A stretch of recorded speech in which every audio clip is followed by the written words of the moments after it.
siempre. Muy bien. El día de hoy vamos a estar platicando sobre el contrato de mutuo. Miren, este contrato de mutuo es bien especial porque en el contrato de mutuo eh, o por medio del contrato de mutuo, lo que nosotros vamos a hacer es que vamos a dar en préstamo, ¿verdad? El contrato que normalmente le llamamos nosotros préstamo, préstamo de dinero, el contrato se llama mutuo, ¿verdad? En mercantil se le llama contrato de crédito, apertura a crédito, cuenta corriente de crédito, ¿verdad? Pero acá el contrato se llama mutuo. Este contrato de mutuo es bien especial porque nosotros podemos prestar dinero o también podemos prestar bienes fungibles. Entonces, por medio del contrato de mutuo, yo le voy a entregar a otra persona, hablamos de dinero, una cantidad de dinero, ¿verdad? No se lo estoy regalando, no es una donación, es un préstamo, pero se llama mutuo. Entonces, en el contrato de mutuo lo que se trata de que yo le voy a dar una cantidad de dinero a una persona y luego esta persona me tiene que devolver ese dinero a mí de la forma que lo pactamos, más el pago de una cantidad en intereses, ¿verdad? Entonces, vamos a ver de que en todo contrato de mutuo debe de haber intereses, ¿verdad?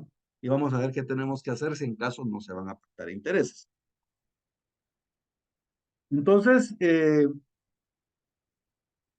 los mutuos, estos, aquí tenemos nosotros dos elementos personales, el mutuante y el mutuario.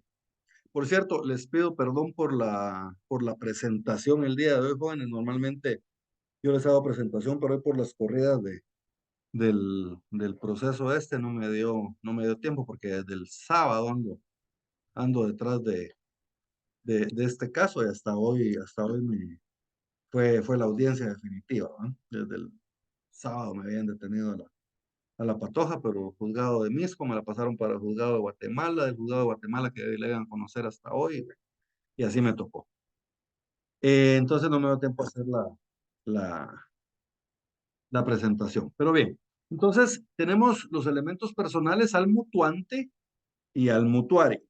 El mutuante es el que da el bien en mutuo, el que da el dinero.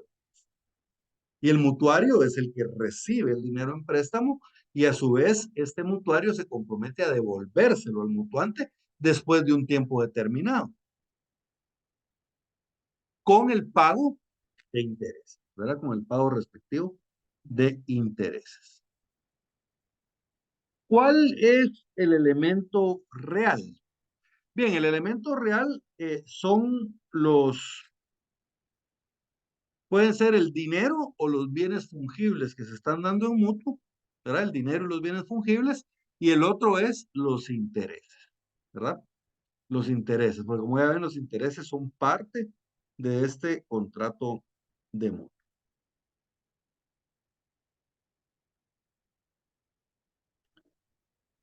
Luego tenemos el elemento formal. El elemento formal del contrato de mutuo es que es no solemne, ¿verdad? El contrato de mutuo no es solemne. Entonces, este contrato de mutuo nosotros lo podemos, bueno, el contrato podemos utilizar cualquiera de las formas que establece la ley. Por ejemplo, yo tenía mi amigo Juan y él en la universidad un día me prestó dinero. Mira, préstame 20 quetzales. Y yo saqué un billete de 20 de mi bolsa y se los di. Y 3 días después él me lo devolvió. Miren, este es un contrato. Lo que pasa es que es un contrato verbal, ¿verdad? Yo le di dinero en calidad de mutuo. Después de un tiempo determinado me lo devolvió. Te lo devuelvo en un par de días. Después del tiempo pactado me lo devolvió.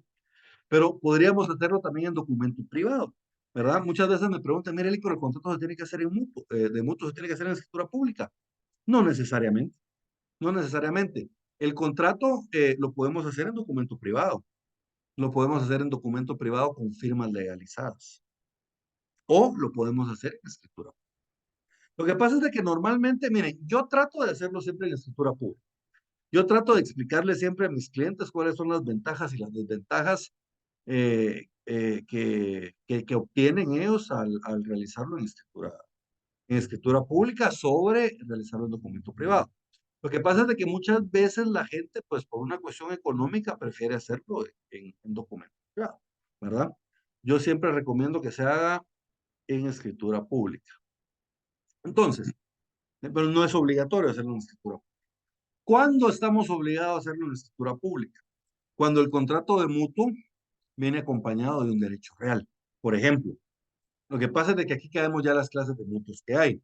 El mutuo puede ser desde un mutuo simple, ¿verdad? Como les decía, yo le presto dinero a Juan y Juan me lo devuelve. ¿Ah? ¿Cuál es la garantía de que me lo va a devolver? Su palabra, nada más. Miren, es un mutuo puro y simple. En ese mutuo no hay ningún tipo de garantía. Pero tenemos otra clase de mutuos. Por ejemplo, tenemos un mutuo, podría ser confiador. Entonces, miren, yo le presto dinero a Eduardo. Yo le voy a prestar a Eduardo 100,000 quetzales. Y Eduardo se compromete a que en un plazo de un año me va a devolver esos 100,000 quetzales con 12 pagos periódicos, más los intereses pactados. Pero fíjense, pues aquí viene Eduardo y me ofrece otra garantía. Mire, para garantizarle el cumplimiento de la obligación, Carlos va a ser mi fiador. Entonces, ¿se acuerdan? El fiador se convierte en un deudor solidario junto con el deudor principal. O sea, se le puede cobrar a cualquiera de los dos, pues él se compromete a que si en algún caso Eduardo no puede pagar la obligación, la va a pagar él. Básicamente eso es el fiador. Entonces, miren, el mutuo puede ser confiador, ¿verdad? O también puede ser un mutuo con garantía. Normalmente la garantía es una garantía hipotecaria, aunque también podría ser una garantía prendaria, ¿verdad, jóvenes? Una prenda que está regulada ahí en la ley de garantías mobiliarias. Entonces, eh, pueden haber diferentes tipos de garantía. Pero cuando estas se den, por ejemplo, cuando yo voy a constituir una hipoteca, yo les voy a poner un ejemplo. Llega el ingeniero Luis Lam, que era un amigo de la familia, y me dice, fíjate que yo le voy a prestar al teniente Ilcías 230,000 quetzales. A la gran, le dije, ¿y qué le va a dar en garantía? Mira, me dijo, me va a dar una finca en garantía. Entonces, bueno, le dije, ¿qué tenemos que llevar? Bueno, las, las escrituras de la finca que van a dar en garantía y pues ustedes, sus documentos de identificación, etcétera. Entonces comparecen a la oficina, realizamos la escritura, esta como la tenemos que inscribir en el registro de la propiedad por la hipoteca, esta sí la tenemos que hacer obligatoriamente en escritura pública. Entonces miren, hacemos en escritura pública y con esa finca garantizamos el cumplimiento de la obligación. Que el teniente Ilcías no le pagaba a mi querido ingeniero Lamba, entonces ¿qué iba a pasar? Le ejecutaba la hipoteca, ¿verdad? Más adelante regresaron que le iba a dar 150,000 quetzales más. Y le digo, ¿qué le va a dar de garantía? No, me dijo, la misma finca todavía me aguanta para la garantía. ¿Va? Porque la finca era mucho más valiosa que, que el dinero que le estaban dando. ¿Va? O sea, calculo que esa finca valía millones, ¿va, jóvenes? Y él estaba dando como 300 y pico mil, casi cerca de los 400,000 estaba dando. Entonces, eran como 380 al final. Pero miren, ellos garantizaron el cumplimiento de la obligación con una hipoteca. Entonces, puede haber diferentes clases de mutuo, incluso podría ser híbrido. ¿Qué es un híbrido? Este lleva garantía hipotecaria y fiador. También se puede, ¿verdad? Entonces le puedo cobrar al principal obligado, le puedo cobrar al fiador o puedo ejecutar la hipoteca.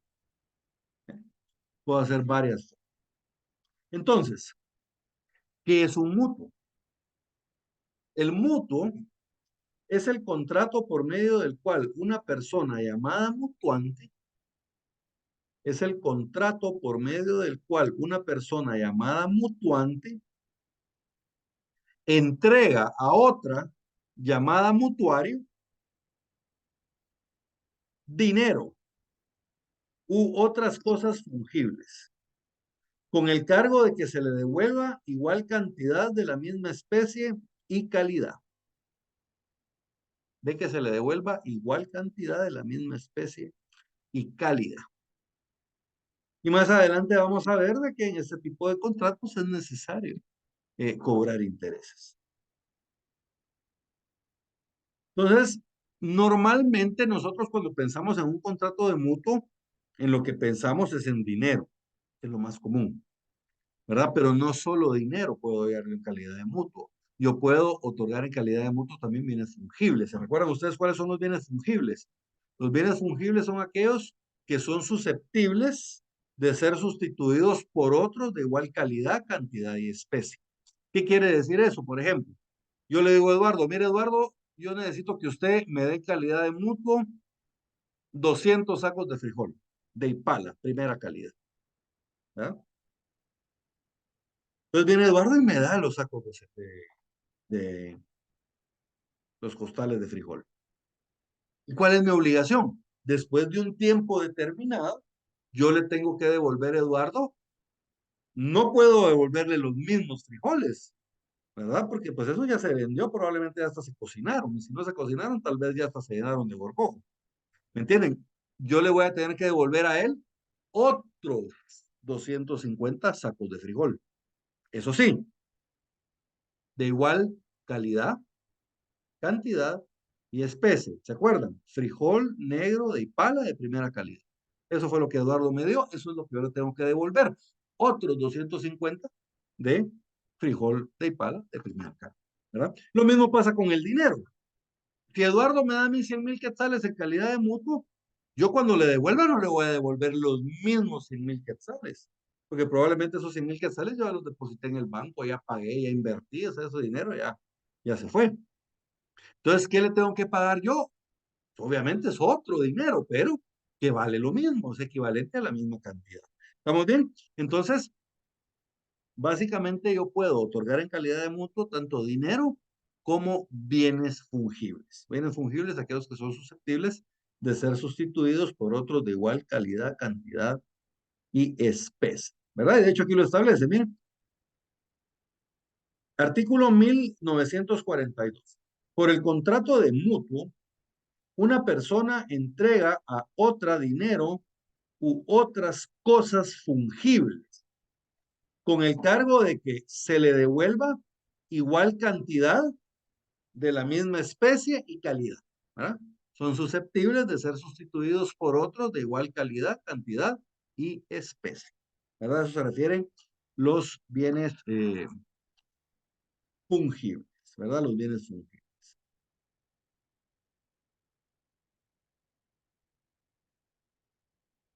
1943.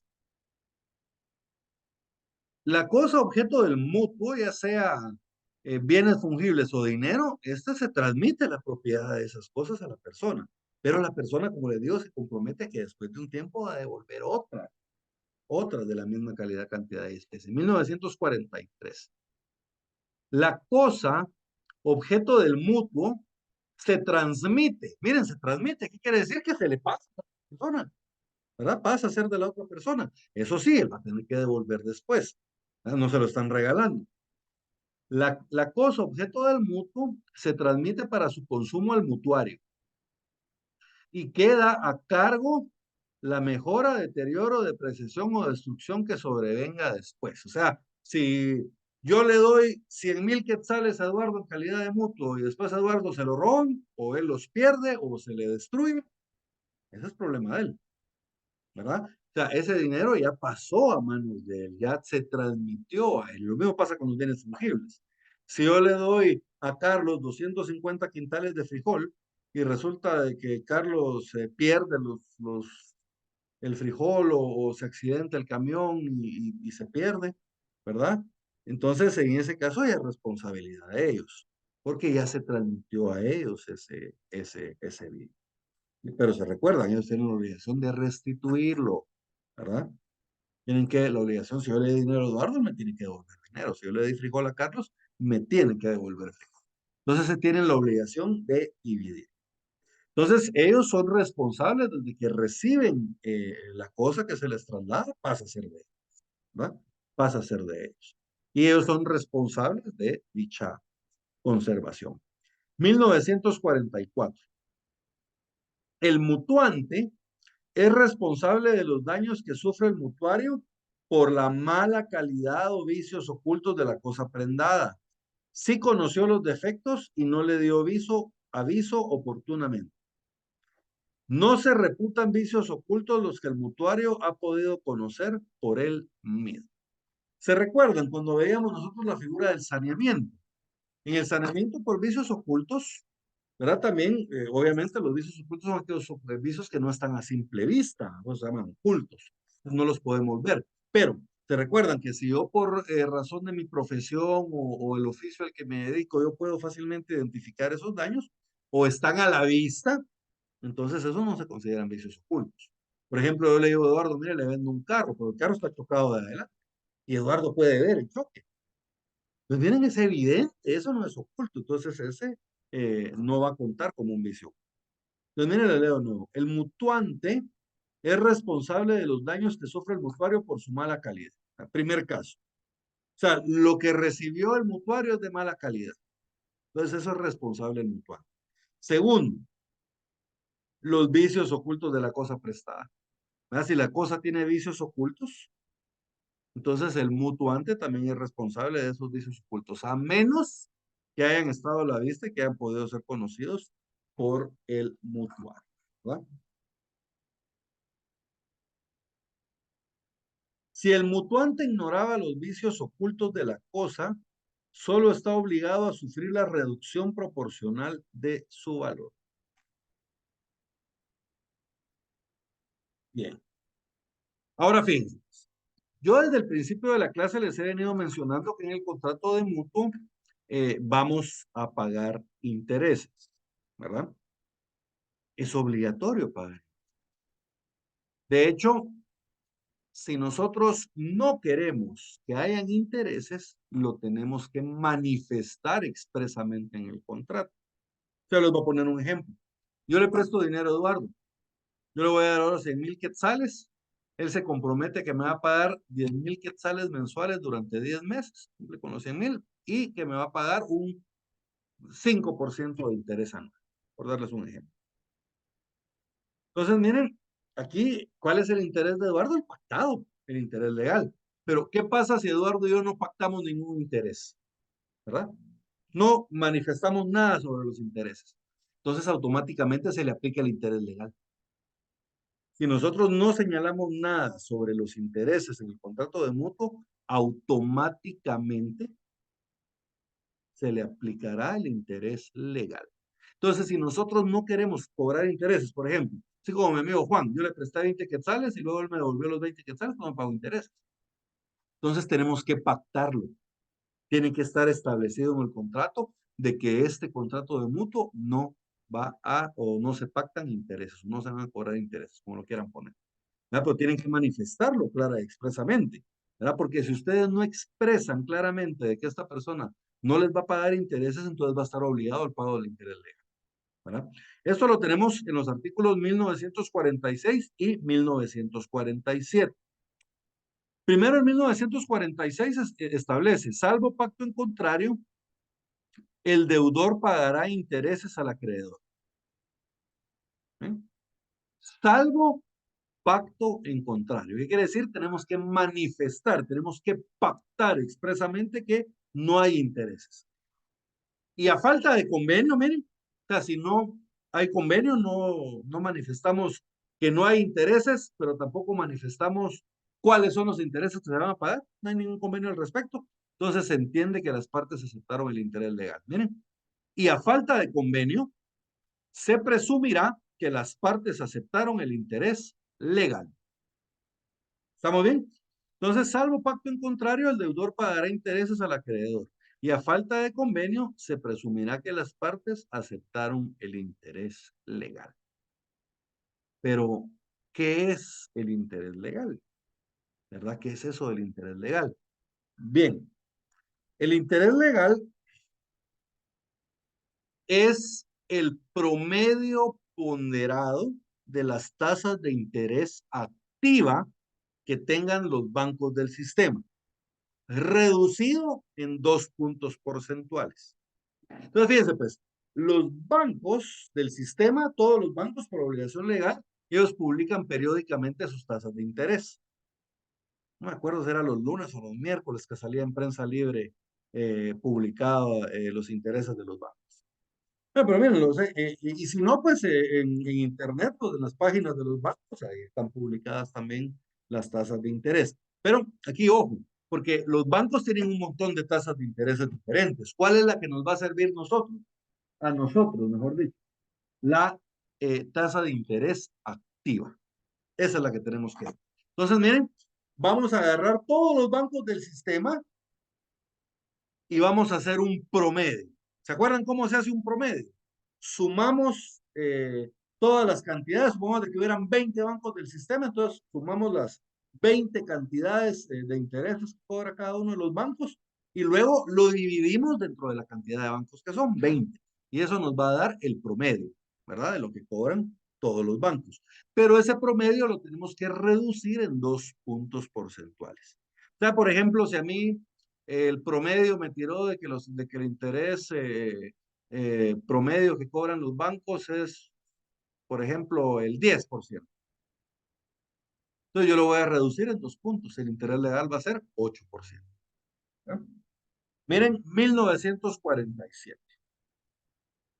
El interés legal es igual al promedio ponderado de las tasas de interés activas publicadas de los bancos del sistema el día anterior a la fecha de su fijación. O sea, si el contrato lo estamos celebrando hoy, ¿cuál es la tasa de interés activa que tenemos que utilizar para calcular el interés legal? La de ayer, ¿verdad? Si el contrato lo estamos firmando mañana, la de hoy, ¿verdad? Entonces, la del día anterior, al día anterior a la fecha en que se celebró el convenio. ¿Estamos bien? De la fecha de su fijación, reducido en 2 puntos porcentuales. Lo que les decía, si el promedio a mí me da 9, entonces le bajo 2 puntos y el interés legal es 7, ¿verdad? Si el interés promedio me dio 11.5, entonces le bajo 2 puntos. 9.5 es el interés legal, ¿verdad? Veámoslo de nuevo. Miren, el interés legal es igual al promedio ponderado de las tasas de interés activas publicadas por los bancos del sistema al día anterior a la fecha de su fijación, reducido en 2 puntos porcentuales. Ahora, ¿qué pasa si no hay publicación? Revisamos la prensa, el día de ayer no hubo publicación, por algún motivo. Ellos están obligados a publicar todos los días las tasas de interés, pero no hubo ayer, por algún motivo. O tenemos duda, ¿verdad? Tenemos dudas, no nos ponemos de acuerdo, el mutuante y el mutuario, en cuánto va a ser el interés legal. Entonces, ¿qué tenemos que hacer? Bien, esta duda nos las va a resolver la superintendencia de bancos. Entonces, ya le solicitamos a la superintendencia de bancos que nos diga cuál es el interés legal para tal fecha. Y la superintendencia de bancos va a resolver ese, ese problema, ¿verdad? Indicándonos por medio de un informe, ¿verdad? Y ese informe de la superintendencia de bancos tiene carácter de definitivo, ¿verdad? En defecto de su publicación o en caso de duda o discrepancia, cualquiera de las dos, se solicitará informe a la superintendencia de bancos, el cual tendrá carácter definitivo.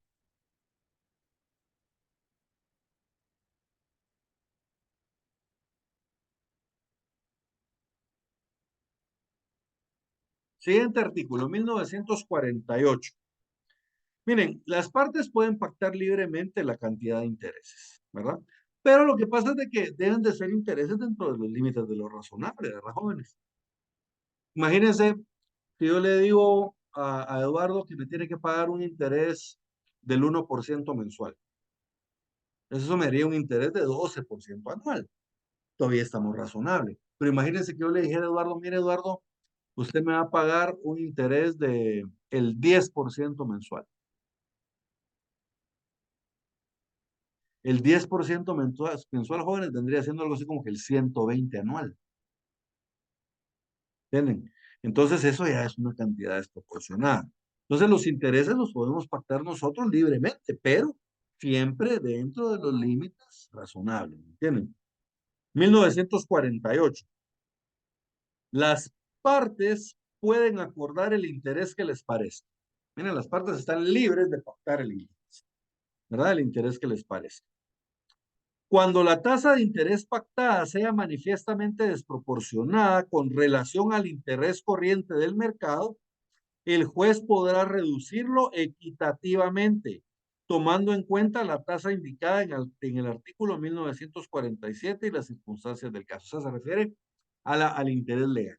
Entonces, miren, cuando una persona pacta algo así como lo que se había dicho, 10% mensual, al año son 120, totalmente desproporcionada la cantidad de impuestos de intereses que se está cobrando.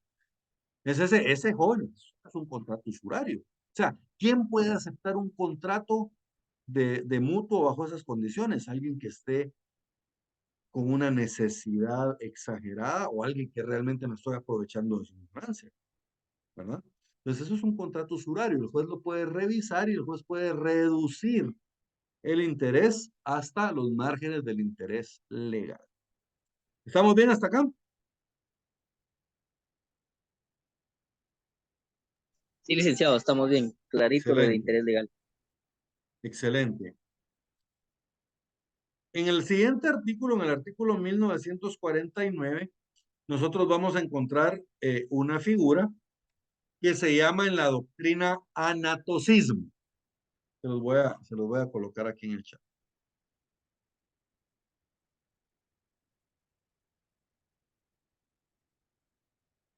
Así, miren, anatocismo. ¿Qué es el anatocismo? El anatocismo es la capitalización de intereses, ¿verdad? La capitalización de intereses. En los contratos civiles, la capitalización de intereses está prohibida. Y a este artículo, por favor, anótenle ver 691 del Código de Comercio. ¿Por qué les estoy pidiendo que anoten el 691 del Código de Comercio? Porque allá en el 691 está regulado también la capitalización de intereses, pero en los contratos mercantiles. ¿Cuál es la diferencia? En los contratos civiles está prohibida la capitalización de intereses. No podemos capitalizar intereses. Pero en los contratos civiles sí se puede pactar la capitalización de intereses. Y por eso es que, por ejemplo, en las tarjetas de crédito, a la gente le capitalizan intereses. Fíjense, pues yo una vez, en mis tiempos antes de graduarme, yo trabajé con un grupo musical que se llama Viento en Contra. Entonces yo andaba de gira con ellos para arriba y para abajo por todo el país, ¿verdad, jóvenes? Eso fue mientras estaba estudiando los exámenes privados. Entonces era chilero porque regularmente se viajaba el fin de semana, yo estudiaba entre semana y fin de semana me iba de viaje y me pagaban y pues ahí me iba manteniendo yo porque pues, estaba estudiando para el privado y no tenía un trabajo fijo, ¿verdad? Entonces, pero fíjense, pues un día estos iban para México porque me acuerdo, iban a dar unos conciertos allá o algo así. Y en el aeropuerto no dejan salir a uno de los músicos, ¿verdad? Aquel que era hijo de un presidente. Entonces, ¿y por qué no lo dejaron salir? Estaba arraigado porque debía una tarjeta de crédito. Entonces, fíjense, pues nosotros, él andaba con su novia, ¿va? Entonces él no lo dejaron pasar en aduana, se regresó y la novia todavía está en el aeropuerto y ahí andaba él feliz con ella, agarrada de la mano y todo. Fuimos a desayunar y todo, y Boston no le digo yo, ¿y qué le va? No, mejor, ya me dijeron que ahorita me van a mandar abogados para que me arreglen esto, ¿va? A eso de la 1 de la tarde, le digo, vos, unos abogados que te iban a mandar. No sé, vos dice que ya vienen, pero mira, le dije, ¿querés que te empiece a ver esto? Le dije, o no. Ah, si vos lo puedes ver, yo ni siquiera era graduado, jóvenes. Yo no era graduado en ese momento, estaba estudiando. Pero bien, le dijo, déjame ver y vamos al juzgado a averiguar. Y agarramos para el juzgado, porque eso sí le habían dicho, en dónde está, qué juzgado, le habían dado el número de causa y en qué juzgado estaba. Entonces nos vamos para el juzgado. Era un juzgado civil. Y me dicen, mira, es por una tarjeta de crédito. ¿Verdad? El caso es de que debía como 6,000 quetzales. Era un juzgado de paz. Eran como 6,000 quetzales. Y bueno, entonces entonces ahí estaba el número de la oficina, la dirección de la oficina del abogado, era un bufete. Entonces nos fuimos allá a la zona 4 al bufete y cuando revisamos, porque entonces entramos, ¿va? ¿Y cuánto es? Son 5,000 y pico, a casi 6,000. Entonces luego vos tenés el dinero. Sí, me dijo, en la oficina hay dinero. Entonces el otro, el road manager del grupo se va para la oficina, yo me quedé con él en la oficina de los abogados, le digo, miren ustedes, les vamos a pagar de una vez, empiezan a hacerme el desistimiento. Entonces empiezan ellos a hacer el desistimiento, llega el road manager, les paga y nos dan el desistimiento, pero eran las 4:00 y pico de la tarde. Pero mientras se fue aquel a traer el dinero, yo me puse a platicar con el abogado y le digo, mire usted, ¿de dónde viene este caso? Mire, me dijo, fíjese que él tenía una tarjeta de crédito. Oigan, que todo este cuento que les conté es para llegar acá. Él tenía una tarjeta de crédito y él le quedó, cuando él canceló la tarjeta de crédito, le quedó una colita por pagar de 300 quetzales. Lo requerimos de pago en la dirección que teníamos en la tarjeta, me dice, y nunca recibimos ninguna respuesta. Entonces le enseño la dirección a aquel y me dice, es que es la dirección donde vivíamos antes. Me dice, ya no vivimos ahí. Entonces, por eso fue que nunca lo notificaron. Pero el caso es de que, fíjense, pues a él le inician el proceso y le empiezan a capitalizar intereses. De 300 quetzales le llegó a casi 6,000. ¿Por qué? Porque ¿qué es la capitalización? Supongamos ustedes tienen 300 quetzales. Y esos 300 quetzales, como ustedes no pagaron, les producen un interés, digamos, del 8%.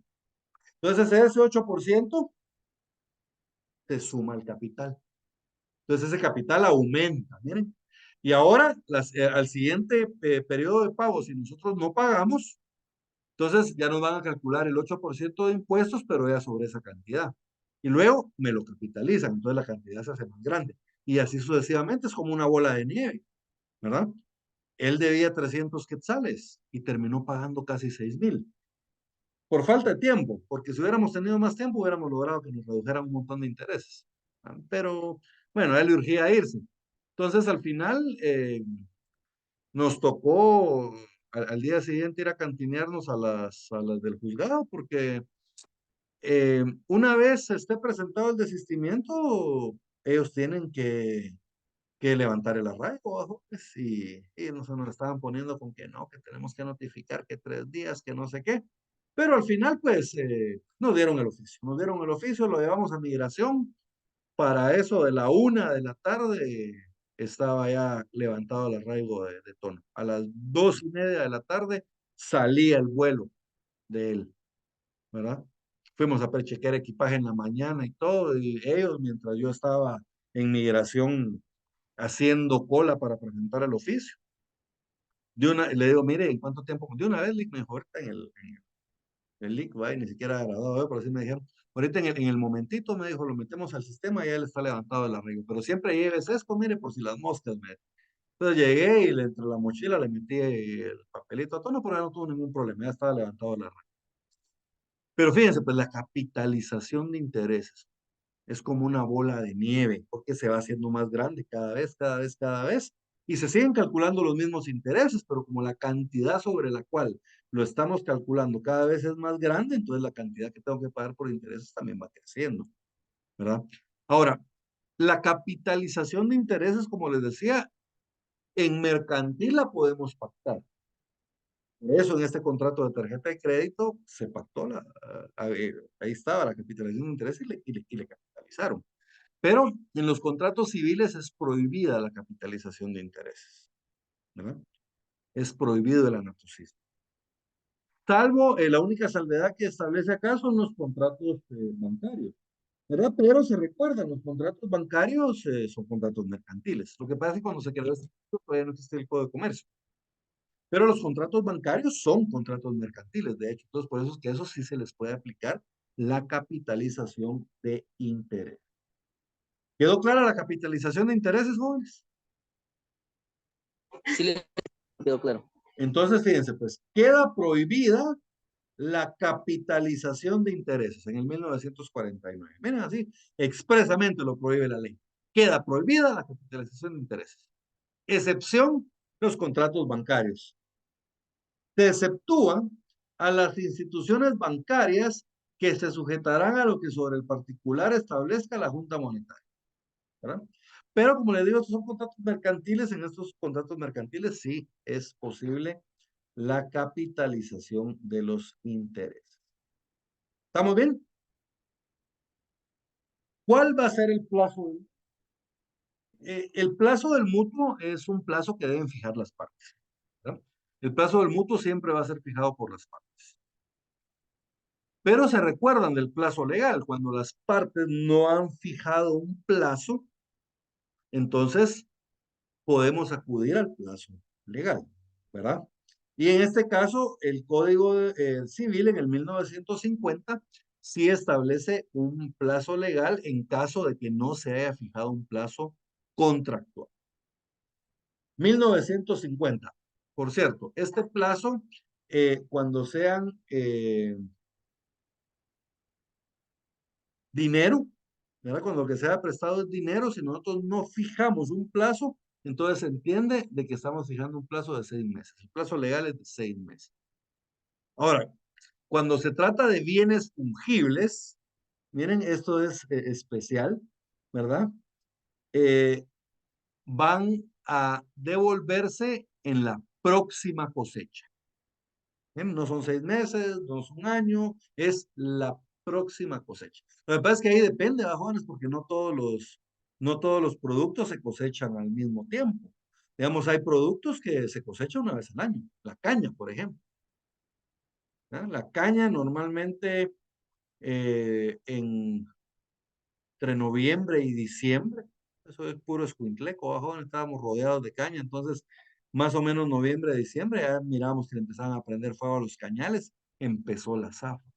Y lo característico, con el ingenio Concepción que estaba atrás de la casa, el pito, ¿ah?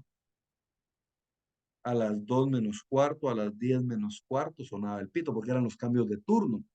Entonces, por ejemplo, yo me acuerdo que nosotros cuando éramos niños salíamos, adolescentes, ¿verdad? Salíamos a la calle en la noche y ya todos sabíamos, todos los de la cuadra, que cuando sonaba el pito, teníamos que salir de regreso a la casa, porque la hora de entrada era a las 10 de la noche y el pito sonaba a las 10 menos cuarto, ¿verdad? Entonces, si yo estaba en la Modelo, por ejemplo, en la colonia de abajo, y sonaba el pito, yo me tenía en ese momento que ir porque era prácticamente el tiempo justo que tenía para ir a la casa. Ya después de las 10 y olvídense, ¿verdad? Me caía el sargento, o sea, mi papá. Entonces, eso era como parte de la zafra. Entonces, zafran en noviembre, diciembre, en enero, digamos, si es, bueno, la caña produce varios años, entonces no siempre tienen que sembrar caña. Entonces solo hacen de nuevo los surcos y empiezan a salir las matas de caña y hasta el año siguiente, en noviembre, vuelven a cosechar una vez al año. Pero hay otro tipo de plantaciones que las cosechan 2 hasta 3, incluso hasta 4 veces al año. Depende de lo que sea, ¿verdad? Depende de lo que sea. Entonces, si lo que se otorgó en calidad de mutuo fueron cereales o algún otro tipo de producto agrícola, entonces se va a devolver en la siguiente cosecha. 1950. Si en el contrato no se ha fijado plazo para la restitución de lo prestado, o sea, entendemos de que lo normal es que las partes deben fijar un plazo. Se entenderá que es el de 6 meses. Si el mutuo consiste en dinero. También se tiene que volver en 6 meses si no pactamos plazo. Si el mutuo, no, y si lo prestado fueren cereales u otros productos agrícolas, la devolución se hará en la próxima cosecha de los mismos o semejantes frutos o productos. Es lo que les digo, no todas las cosechas son iguales, entonces en la próxima cosecha, pero del mismo producto. Si es frijol, por ejemplo, no tengo ni idea cuántos sacan de frijol al año, pero si es frijol, entonces en la siguiente cosecha de frijol te pagan. ¿Estamos bien? Entonces, 6 meses en caso de que se trate de dinero y en la próxima cosecha si se trata de cereales o de otros productos agrícolas.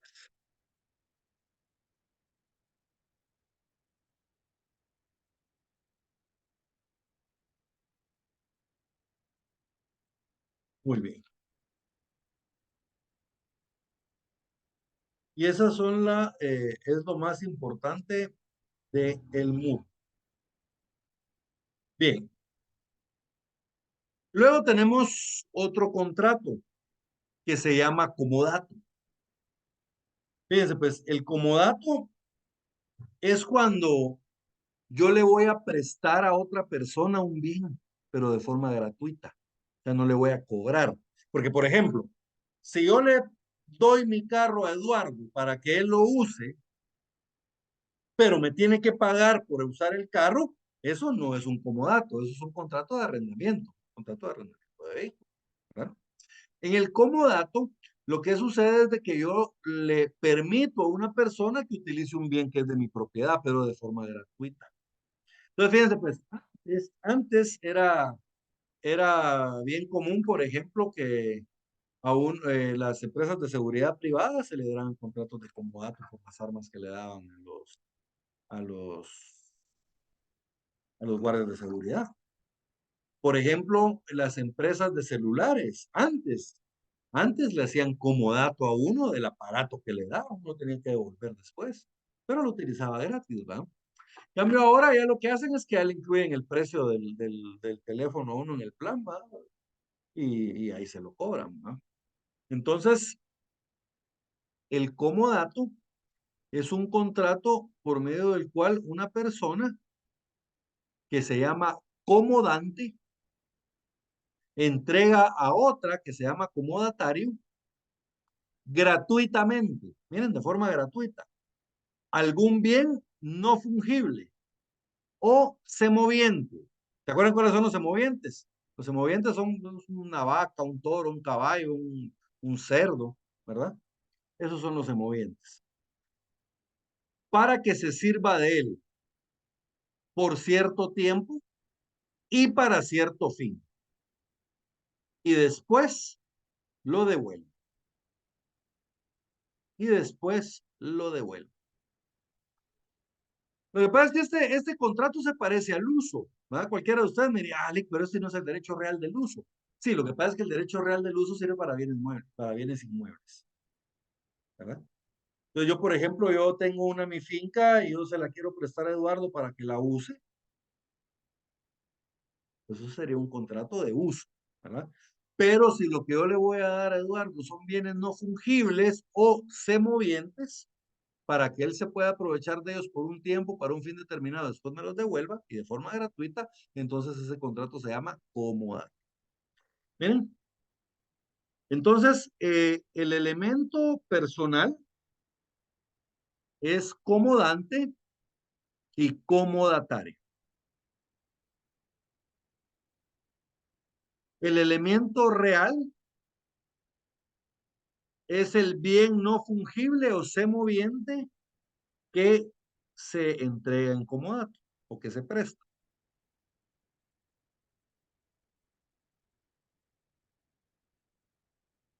Y el elemento formal es que no es solemne, ¿verdad? No solemne.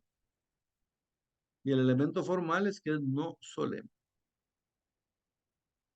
Artículo 1957. Por el contrato de comodato, una persona entrega a otra gratuitamente algún bien mueble no fungible o semoviente para que se sirva de él por cierto tiempo y para cierto fin, y después lo devuelve. ¿Quién puede dar en comodato, joven? O sea, quién puede ser comodante? O sea, ¿quién puede dar un bien en comodato? El propietario, ¿verdad? Únicamente el propietario. Solo pueden dar en comodato el que tiene la libre disposición de la cosa. Y el arrendatario o usufructuario que no tengan prohibición. Miren, si yo soy arrendatario de un bien, yo puedo prestarlo arrendado gratuitamente. O si yo soy usufructuario, perdón, yo puedo prestar el bien que me dieron en usufructo, siempre y cuando no tenga prohibición.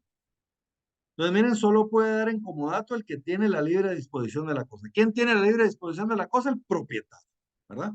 El propietario es el único que puede disponer libremente de las cosas de su propiedad. pero también lo puede hacer el arrendatario o el usufructuario siempre y cuando no tengan prohibición para hacerlo. Miren otra para tomar en cuenta las prohibiciones del arrendamiento.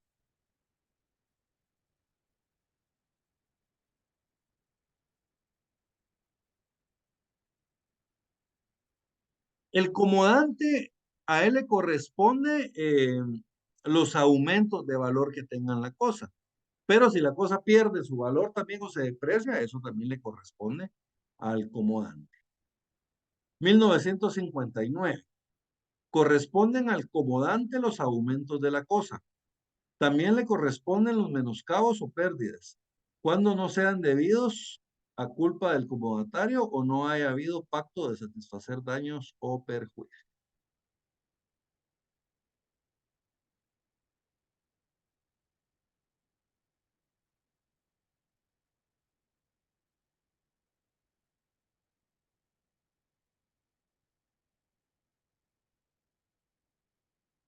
Muy bien. Eso sería lo más importante del contrato de comodato. ¿Qué contrato nos queda ya? Porque de ahí los demás son contratos de depósito, etcétera, ¿verdad? Pero nos va a quedar pendiente, aparte del contrato de depósito, nos va a quedar el contrato de promesa. Pero, ¿se acuerdan que yo les decía en la primera clase? La promesa la vamos a dejar hasta de último, porque yo puedo prometer cualquiera de los contratos que vimos antes. O sea, yo puedo prometer compraventas, yo puedo prometer mutuos, puedo prometer arrendamientos, comodatos, básicamente, ¿verdad? Donaciones, ¿verdad? Cualquier contrato, de cualquier contrato yo puedo realizar una promesa o una opción. Pero yo les decía, lo vamos a dejar para de último porque en la promesa prácticamente tenemos que redactar el contrato que estamos prometiendo, ¿verdad? Yo prometo que le voy a vender a Eduardo una casa. Ahí tengo que ponerle de una vez, acreditar la propiedad de la casa, tengo que indicar por qué precio se la voy a vender, ¿verdad? En la forma que me va a pagar, etcétera. O sea, tenemos que poner un modelo del contrato prácticamente en la promesa, ¿verdad? Entonces, en la siguiente clase del día martes, vamos a terminar con la promesa, pero ya vamos a empezar a trabajar el tema de la redacción, porque la promesa es rapidito, para jóvenes. Entonces, terminamos la promesa y ya vamos a empezar a trabajar la redacción. Eh, este es para esto es el derecho notarial, ¿no? Es para redactar. Entonces, nosotros yo como les decía, yo lo que pretendo es enseñarles a ustedes qué es lo que lleva cada una de las escrituras, ¿verdad? ¿Qué es lo que lleva cada una de las escrituras? Se recuerdan de que nosotros ya vimos prácticamente la redacción de la introducción y ya vimos la redacción del cierre. ¿Qué es lo que tenemos que hacer entonces nosotros en estas escrituras? Solo lo de las cláusulas, ¿verdad? Porque la introducción de la compraventa es igual a la del mandato, o sea, llevan los mismos requisitos. Es igual a la de sociedad, es igual a la de mutuo, cualquier contrato que ustedes hagan, la introducción lleva los mismos requisitos. Y el cierre lleva los mismos requisitos. Entonces, lo de en medio, miren las cláusulas, lo que ustedes tienen que aprender a hacer. Entonces, yo les voy a ir indicando qué lleva cada cláusula. De modo que ustedes vayan creando su propio estilo de redacción. Lo importante no es que ustedes redacten como yo, o que redacten como redacta el registrador de la propiedad, o que redacten como tal licenciado. No, lo importante es que la redacción que ustedes van a realizar cumpla los requisitos establecidos en la ley. Y si cumple los requisitos establecidos en la ley, pues su redacción puede ser más concisa o puede ser un poquito más estructurada. ¿Me entienden? Entonces, eso ya va a depender del estilo de redacción que cada uno de ustedes va a ir creando. ¿Estamos bien? Entonces, jóvenes, vamos a terminar la clase el día de hoy por acá. Hoy fue cortita dadas las circunstancias. Eh, el día de mañana tenemos clase de derecho notarial, ¿verdad? Porque como les decía, el día jueves tengo una audiencia en Salamá y no me va a dar tiempo a regresar. Entonces, mejor la vamos a correr para el día de mañana de una vez. Entonces, el día de mañana tenemos derecho notarial. Yo igual les voy a mandar mensajito por el chat para recordarles, ¿verdad? Que el día de mañana tenemos clase de Derecho Notarial. ¿Alguna duda, jóvenes? Estamos bien. Excelente. Entonces, no habiendo nada más que hacer constar, vamos a terminar la clase el día de hoy hasta acá. Y los veo, jóvenes, el día de mañana a la misma hora, a las 6:30, para la clase de Derecho Notarial. ¿Estamos bien? Saludos De cordiales a acuerdo. todos. Feliz noche, licenciado. Igualmente, feliz